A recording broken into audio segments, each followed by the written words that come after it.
Hello, everybody. Welcome to Popcorn Planet. I'm Andy Signor, and I want to react to Ricky Gervais's Golden Globe monologue. I'm not going to play the monologue. You've already hopefully seen it. It's been clipped everywhere. You can go find it online. I'll put a link down below so you can watch it. I want to react to the reactions about Ricky Gervais. It's just infuriating to watch. Now, look, I consider myself still more liberal than conservative, although I would probably actually rather call myself independent. I like to hear things on both sides, and I have decisions on both sides. It's not that I'm a fence sitter. I just don't always agree with everything the liberals are doing, and I definitely don't always agree with everything the conservatives are doing. So I try and find myself in the middle, and just sort of facts and sanity and not forcing my beliefs over anybody else's and not following one side over another. I think both sides have interesting points. So that's where I see myself in the political spectrum. And I feel like Ricky Gervais is in a similar place where he just wants to call out the hypocrisy, and the Golden Globes is the perfect place to do it. People are reacting to him frustratingly, and the media is trying to, some opinion pieces trying to call him out for being mean and ignoring important messages. Guys, the whole show, his monologue had nothing to do with politics. Like, that's what's so frustrating about it. It was about hypocrisy. Is how out of touch Hollywood is. And their elitism and their, it's just, let's go through it. Look, so it starts out here. I'm just trying to get my articles in place here. And Slate is the perfect example of, I hate Slate, but here's his ranked in order of dickishness, from righteously provocative and just plain mean. Sam Adams, great article. All Sam does is write a little paragraph and then just transcribes his best jokes and just decides to rank them in a header. The laziest article ever, but has all the jokes conveniently. But they're all over the place. If you guys haven't read them, go read it. I mean, some of these just plain mean ones. I came here in a limo tonight, and the license plate was made by Felicity Huffman. It's her daughter I feel sorry for. That must be the most embarrassing thing that's ever happened to her. And her dad was in Wild Hogs. Not as, I don't know if that was mean. It wasn't as funniest, but there. Lots of famous people here tonight. I mean, legends. Look at that. Pacino, De Niro, Baby Yoda. Oh, wait, that's Joe Pesci. Look, I smiled. I don't think that's mean. I think Joe Pesci can handle it. And then there was Martin Scorsese, greatest living director, made comments about Marvel movies not being cinema. They're like theme parks. I agree. Although, I don't know what he knows about hanging around theme parks. He's not big enough to go on the rides. So stupid. And if you actually watched, Martin Scorsese laughed. So it wasn't mean. Scorsese was like laughing at it, thought it was hilarious. He was making light of it, and even the person who he's making fun of was laughing. This other one about Leonardo, I think I have a better pull. Leonardo here. Leonardo attended the premiere of Tarantino's 3-hour epic. It was so long that by the end, his date was too old for him. He laughed. It wasn't mean. It was spot on. No one really calls that to his face. He has this weird rule. He doesn't date anyone over 25. And someone called him out in front of him, and he laughed because he knows. And then they made a joke about Prince Andrew. That one was it's like, whoa. But honestly, it was a good call out. It was a good burn. So not mean. None of these were mean. And then swing and a miss. This line right here. This is the line I'm going to read to you in more in depth, because this was the night for me. This was the line of the evening. You say you're woke, but the companies you work for, I mean, unbelievable. He's talking about Apple, Amazon, and he just did a whole bit on Apple, how they employed sweatshops in China. Not good practices. So he says, all these places you work for, unbelievable. If ISIS started a streaming service, you'd call your agent. If you do win an award tonight, don't use it as a platform to make a political speech. You're in no position to lecture the public about anything. You know nothing about the real world. Most of you spent less time in school than Greta Thunberg. If you win, come up, accept your little award, thank your agent and your God, and F off. And he got an applause for this. And this is what's been going around in a lot of people. And then this seems more conservative. And people are like, oh, of course the conservatives like him.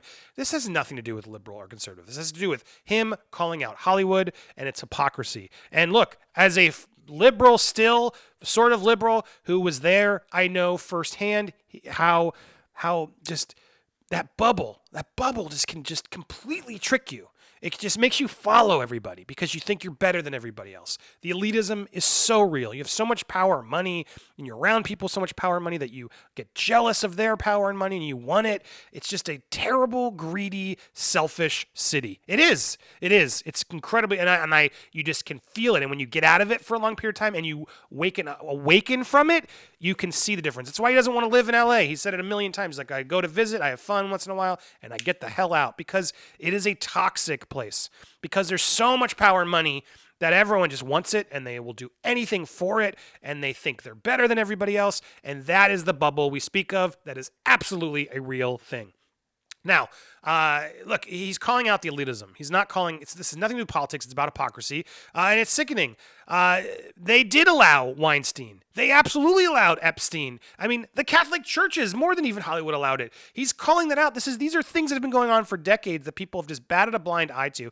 And now we're all, because it's in, now they're all vocal against it. It's sickening. They work for companies like Amazon and Apple and Disney, who are the last places on earth that we should be taking our lessons of morality from. And yet that's what they're doing here. He's spot on. It has nothing to do with liberal or conservative. It has to do with just Hollywood is completely out of touch. It is true. That's not me being a, bitter, jealous, kicked out of Hollywood type. No, it's about me finally seeing what even I was doing when you realize it. It's a delusional place.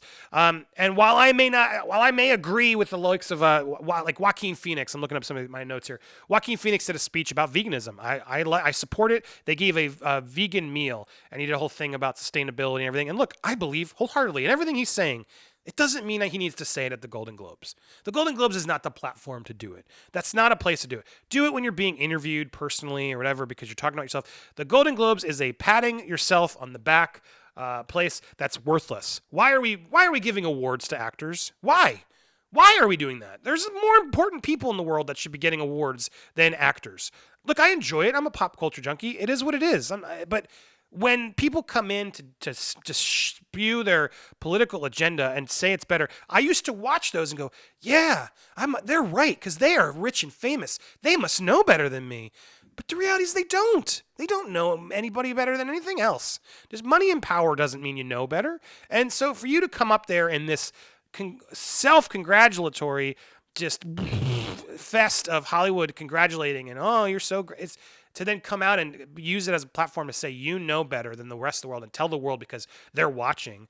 I don't subscribe to it anymore. And I think Ricky Gervais had every reason to call it out. And Joe Pesci agrees. I remember I saw some quote. Joe Pesci was reacting to the vegan meal, and he's like, I think I ate French fries. That makes me laugh. He's not vegan. It's like, the problem is you can't force your own beliefs on others. You just can't. As a veggie, I'm not going to force you to do it. If you ask me, I'll talk about it, and I'll tell you I like my life since then.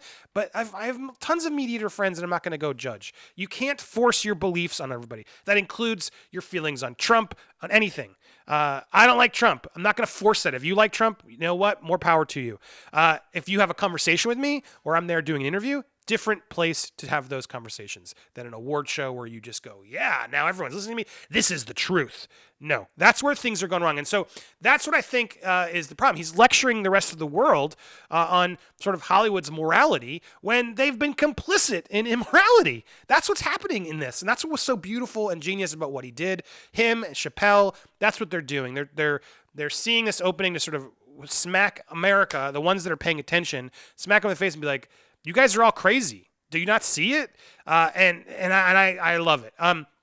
Ricky Gervais has always had his satire against narcissism, like David Brent, and then Michael Scott later. The Office is full of that. Self-entitlement's another thing he's always been against. He's always been promoting, trying to hit hypocrisy, especially for people who are hypocrites when they hide behind political correctness. I mean, watch The Office. His version, NBC version, doesn't matter. That's all of it. A lot of it would not be able to be played today, but it's still really funny because he's hitting nerves that no one really understands or realizes until you really look at it and go, well, yeah, he is really calling a lot of people out. That's what Ricky Gervais has done his whole life. So for these liberal media outlets to sort of blame and say, oh, yeah, the conservatives are out, now they enjoy Ricky Gervais, it's offensive. And it's an us versus them mentality that, again, I'll call out conservatism a lot. There's a lot of stuff they do I don't like either. But my God, show your bias a little less. I mean, come on. That doesn't mean just because the conservatives are having a laugh, doesn't mean that he was playing right wing. I mean, even he had to go and fight this. Ricky Gervais had to come out and make a comment because it got so out of hand. How the F are teasing huge corporations and the richest, most privileged people in the world be considered right wing? Crying happy face. You got me, but apparently that's how it goes. So here's let me rather than me just keep bickering about my opinions because this just got me so annoyed. I want to react to some of these articles. The Independent, wow, some serious independent thought here from this piece from Joe Murch. Ricky Gervais has cheapened the Golden Globes, but worse, he overshadowed vital political statements. Goes on. This was enough to make Gene Kelly turn in his grave. Once upon a time in Hollywood was synonymous with elegance and class, but Gervais's tirade of nasty and smutty jokes proved that tabloid culture has leaked its way into even the highest tier of entertainment. Call me a prude. Okay, you're a prude. You're absolutely a prude. At least you called it out for yourself. But a joke about Judi Dench licking her, it wasn't ass, it was some other mensch, whatever, I don't know, some British word. Hardly screams high society. I bet you Judi Dench laughed. If there's a place for cheap humor, it's a Friday night work drinks after one too many, an episode of South Park, or in a best man's risque speech. It's certainly not on the stage of the birth of Me Too movement. Thank you for telling me where cheap humor is allowed and where it's not. Thank you for knowing better. For helping me tell. Now I know, guys, we all know where cheap humor is allowed. It's at Friday night work drinks. Because, yeah, I'm sure Friday night work drinks when there's colleagues there, just say whatever the hell you want. That won't offend anybody. It's okay then, I guess. What an idiot. This is such a stupid article. The awards were certainly not free from activism. Powerful speeches were given, including actors Jennifer Aniston on climate change, Joaquin Phoenix on veganism, Michelle Williams on abortion rights, and Patricia Arquette on the conflict between Iran and the U.S. We'll get to that one. But any meaningful message that is dampened when the man in the helm is making schoolboy jokes about pedophiles. Yeah, because we can't. How dare we make fun of pedophiles? I mean, that's just schoolyard bullying. Those damn pedophiles deserve better. Oh my God, can you believe this is real? Describing his Netflix, it's a show about a man who kills himself. Spoiler alert, season 2 is he's obviously not killed himself, just like Jeffrey Epstein. Okay, true. That's true. What are you commenting on this? When a joke about Greta Thunberg, you know nothing about the real world. Most of you spent less time in school than her. Features in the same broadcast as a heartfelt plea about climate change. You can't help but feel confused about the message Hollywood is trying to send. Yeah, amen. I think you just missed the point. These people are hypocrites. They absolutely are. And why do they know better? Why are you trusting Hollywood and the foreign press who are, no offense to them, but offense, they will let anyone wine and dine them to get nominated and give awards to. It's like, that's all they care about is the photos and the prizes. And we're supposed to listen to the Hollywood foreign press's important, powerful message. They don't want that. They hired Ricky Gervais. They get everyone drunk. The whole thing is to be a mess, so they get ratings. God, you're delusional, this author. Gervais joked that actors trying to seem too woke. You say you're woke, but the companies you work for, Apple, Amazon, Disney, if ISIS, we read this joke. If you do, don't, but at least they're trying to, don't use this as a political platform, but at least they're trying to use the platform for good, and this shouldn't be taken lightly. Good for you. Good in your point of view. Do you know, who am I talking to? This is to Joe. Hey, Joe, your bias is showing. Joe, not everyone agrees with you, Joe. There's a lot of people in the world, and I'm guessing at least half don't share the same political beliefs that you do. Interesting, right? They're not all about you. It's not all about you. So that's who he was talking to. So, suck it up, deal with it. Oh my God. Last night, Gervais did really come across as an idiotic clapping monkey, grabbing your attention, but for what you're not really sure. You aren't sure because you don't understand. You're stuck in that sort of your own elitism. The nastiness. It made Tom Hanks, the classic and humble reminder of old Hollywood, turn into disgust, birthing the first real meme of 2020. I don't know if it was disgust. I think he was playing along. He didn't really know what to do. Most of these people were laughing. See? But I really do think he was playing like, he was doing a Tom Hanks bit I've seen before. People are misreading Tom Hanks' face, but I think he was playing like Steve Carell would have played opposite him, of just like feigning offense, of like, oh, I have to play in the, okay, I'll be your straight man here. He was, I think, helping him. I don't think for a second he was jeering at him. People are using that however they want because he was playing both sides. He's an actor. He didn't want to really show emotion. He was sort of He is the wise old man. He's not going to react either way. So he didn't look offended. He didn't look hilarious, like he was hilarious, laughing. He looked right in the middle and played a character so he could be safe, because that's why Tom Hanks is the best. Because you can use it. The people who support Gervais can say, no, he was on our side. And the people who are against Gervais will say, no, he was on our side. That's what makes Tom Hanks beautiful. So for you just fell right into the trap. Speaking about, anyway, so this is it keeps going and going. He called Fat P to implying that Joe Pesci looks like Baby Yoda. Really? You're taking offense that he called Joe Pesci Baby Yoda? I mean, come on. What are jokes ever allowed?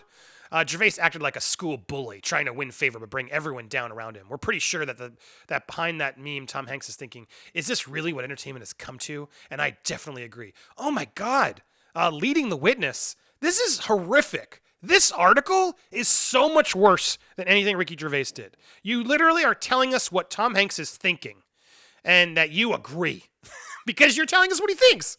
Make the headlines about fashion. Make them about acting. The fact that the first time ever an Asian American won Best Actress. Yeah, that's what the headlines should be. That's going to make everyone tune in.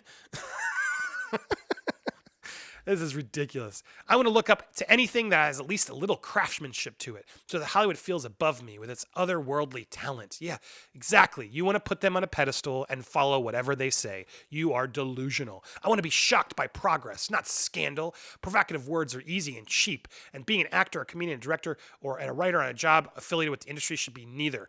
Gervais, yeah, they're above us. They should be treated such. Gervais's F-it attitude, announcing several times he didn't care what anyone thought of him, should be aspirational of Big Brother contestants, not A-list comedians. Presenting Gervais like a teenager acting up to shock his parents is a step in totally the wrong direction. It sends out the message that Hollywood is a place with no morals or respect. Oh my God, that's just so ironic, because it's not.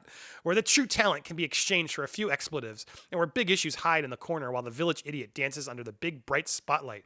Golden Globes marked Gervais's last as host. Here's hoping this will pave the way for talent and messages to be heard away from his overbearing voice. Yeah, like last year when Andy Samberg and Sandra Oh hosted that hilarious, highly watched season that was really boring. Yeah, no, I'm good. I want Ricky Gervais back. I think most of America does too. So sorry, Joe, you're going to lose that one. This is just sort of the reactions online. It's so frustrating.